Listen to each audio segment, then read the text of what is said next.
Live from our 7 Tasmania studios, your nightly news with Kim Miller begins now. The state government has announced how it plans to sail Tasmania out of the crisis and gradually lift restrictions by releasing a timeline for our recovery. Tonight, our reporters are standing by to take you through each development. Michelle Wisby with the key dates and Ruby Kamain with important information on the return to school. Now, first to Michelle. Michelle, there's a breakthrough for business. That's right, Kim. For restaurants and cafes here in Salamanca and right across Tasmania, they'll soon be back in business for dine-in customers in just 10 days' time. That, of course, does come with some rules around the amount of people allowed in sight and also social distancing, but it does show there is some relief in sight for our hospitality sector, which has been left so badly bruised by these strict coronavirus lockdowns. Let's take a closer look now at our roadmap to recovery. This empty pub, like so many other hospitality businesses right across Tasmania. We've had to change a lot of what we do. We weren't really set up as a takeaway venue, and so we had to very quickly kind of change a few things about how we operate. But there's a glimmer of hope on the horizon. Changes to Tasmania's coronavirus restrictions coming. On Monday, funerals increasing from 10 to 20 attendees, aged care visits expanding slightly, and national parks and reserves open to residents within 30 kilometres of their home.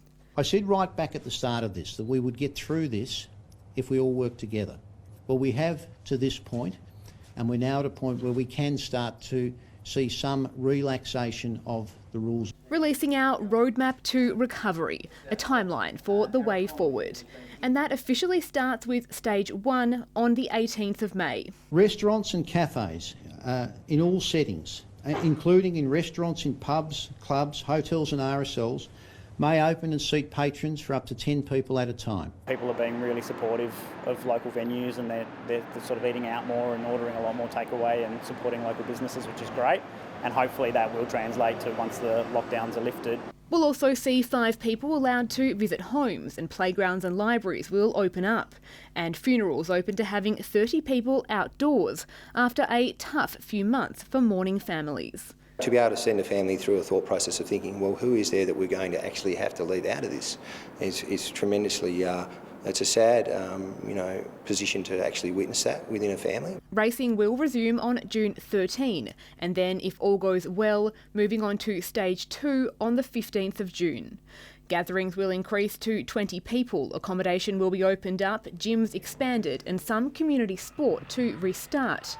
Also, camping, overnight boating and shacks will open. People in Tasmania love the fresh air, and our members through walking, cycling, kayaking, just love getting out there and exercising. Moving forward to stage 3 on the 13th of July. Gatherings allowed for up to 50 indoor and 100 outdoors. Consideration for opening nightclubs and casinos, markets to open and outdoor community sport to resume. Aged care homes will also be allowed up to 5 visitors, along with multiple visits. A welcome announcement for residents. We've included them in the planning phase of if we were to open up for the restricted visitors. So we're just trying to make sure that they are totally kept in the loop, as we are with families as well. But it will still be a long way away until Tasmania's border controls are lifted. If we were COVID-free here in Tasmania with a period of time with 0 cases, I'm sure Tasmanians wouldn't want our borders to come down if cases are still occurring in Victoria or New South Wales or other states. And there is one big condition to this timeline. It could all change if we get another outbreak, or if Tasmanians don't follow the rules each step of the way. Public health services will determine the impact that easing has had on the patterns of coronavirus disease in Tasmania, and will also assess the level of community compliance. This isn't over. We are going to need to follow the rules. We're going to need to take this step by step, and we're going to need to be guided by public health advice as we move forward. As promised, the Premier delivering a slow and very cautious path back to normality. Now, it is important to note this is just a guideline to lifting restrictions. Health authorities have warned that if Tasmanians don't follow the rules, then, Kim, we will risk detouring from our road to recovery. Good warning. Thank you so much, Michelle. Now to Ruby. Now, Ruby, many parents are anxious, of course, about the return to school. How will this work? The government's worried they have been the worst affected. The key date for parents, the 25th of May. That is when kindergarten to grade 6 and year 11 and 12 students will be advised to return to schools. Just over 2 weeks later, the 9th of June, the rest of high school students will be told to come back. The government says the staged approach will allow them to carefully manage the transition.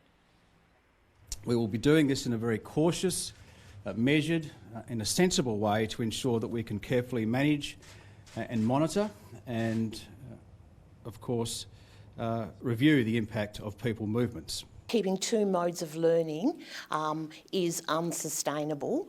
Principals, teachers, support staff, they really want to have their students back at school, but not before the plan and not before those dates. Those dates are for public schools. We heard from Catholic Education late today. They are expecting to match those dates as well. But Kim, the message remains, if parents can keep their children at home, they should for now. More than a dozen people have been charged after $1 million worth of firewood was illegally snatched. The major bust was part of a long-running joint operation between Tasmanian agencies. Stopped in their tracks, officers closed in on these alleged timber thieves and their truck haul. We will allege that people have cut trees and removed the wood significant amounts of wood from these areas, and we suspect that's being on-sold to people in the community. It's the culmination of a 9-month operation between Tasmania Police, Sustainable Timbers and Parks and Wildlife Services, following a tip-off from the public. We're alleging that 19 people who have been proceeded against for the combination 241 offences have committed a number of offences by removing that wood. The alleged thefts occurred in the Tin Pot Marsh Creek area at Woodsdale. Almost 1,300 hectares of forest in the area have been badly damaged. Police don't believe the group was working together. Well, we suspect that they're working individually, but we have, as part of the investigation being ongoing, and these people have been proceeded against at virtually the same time. Parks and Wildlife says cutting trees down significantly impacts biodiversity. We've got a lot of rare and vulnerable species such as wedge-tail eagles in this particular area, the swift parrot habitat, where the chopping down of these trees can stop the breeding cycles of these animals. Those wanting to collect firewood must obtain a permit from Sustainable Timbers. Anyone with information about illegal gathering should contact police. Letitia Wallace, 7 Tasmanian News. A Tasmanian coroner has handed down her findings into the death of a Launceston man who was killed in a horrific car crash in 2018. 48-year-old Adrian Tudor died from chest injuries after a young disqualified driver ran a red light at speed in the early hours of the morning. Reporter Letitia Wallace has more. Adrian Tudor died here at this intersection on the corner of Frederick and Wellington Streets on September 7, 2018. The father of two had just completed a night shift at Coles and was returning home. Mr Tudor had been travelling along Frederick Street just before 2 a.m. when a Ford Falcon driven by 22-year-old Dylan Lee collided with him. The report found Lee had driven through a red light at the intersection and had reached speeds of up to 123 kilometres per hour in a 60 zone. Lee fled the scene, leaving his passenger also badly injured. Mr Tudor had to be cut from the wreckage and was transported to the Launceston General Hospital but was pronounced dead on arrival. In handing down her findings, Coroner Olivia McTaggart said, "I am satisfied that, tragically, Mr Tudor died solely as the result of the irresponsible and dangerous driving of Mr Lee, and that Mr Tudor was a devoted husband and father, as well as a hard-working and contributing member of the community, whose life was taken unnecessarily by an unlawful and dangerous act of driving." The report also stated Lee had admitted to consuming 2 cans of beer earlier in the night and had been charged with disqualified driving the day before the fatal crash. Lee was charged with manslaughter and grievous bodily harm as a result of the crash and was sentenced to 6 years jail with a non-parole period of 3.5 years. The Bank of Heritage Isle in Beaconsfield has traded for the final time today, the latest in a string of branches closing throughout the state. Customers were given a week's notice, causing a rush to the bank, with some waiting hours to see someone. The bank says the branch was running at a loss and it wanted to refresh its strategy.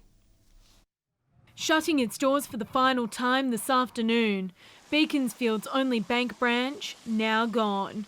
I was very concerned when I heard it, and I'm thinking, wow, this is a stalwart of our little community, is a local bank.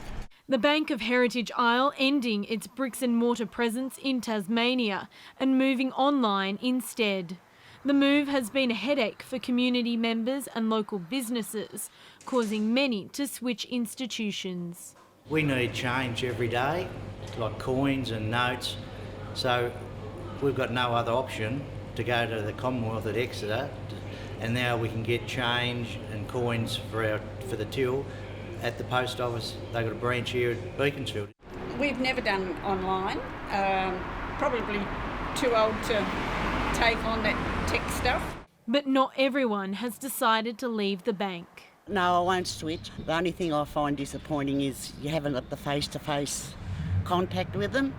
The Beaconsfield branch will close after today, the decision to do so as a result of more people banking online rather than in stores. This week we haven't been able to do any banking because there's been a dozen, 20 people lined up. They're bringing their own seats and sitting for 2 or 3 hours to get into the branch. It's just a disgrace for the elderly people. Elizabeth O'Neill, 7 Tasmania News. Pressure is mounting for a royal commission into the northwest coronavirus outbreak. The calls come after new reports raise concerns about PPE stocks and staff training. I've asked for some further advice in terms of the allegations made, but I don't believe that was the case. PPE has always been provided in line with the national guidelines. The state government has already committed to launching an independent investigation into the outbreak.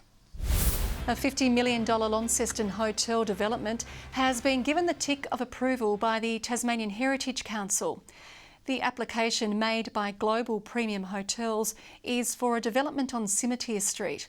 The group focused on the heritage-listed sites of the former Alfred Harrop & Sons warehouse, the Dorset Hotel and the front of the Rankin and Bond Foundry building. The 11-storey hotel will include a day spa, gym and pool. It is still subject to council approval. The state's police motorcycle fleet has been bolstered by 4 new bikes to boost road safety capabilities across Tasmania.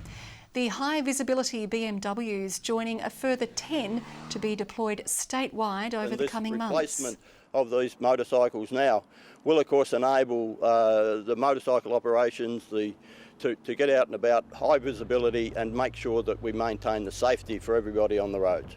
Authorities say despite the roads being quieter amid the pandemic, recent fatalities serve as a reminder to stay vigilant. Any crash is unacceptable. Any death is unacceptable on the road.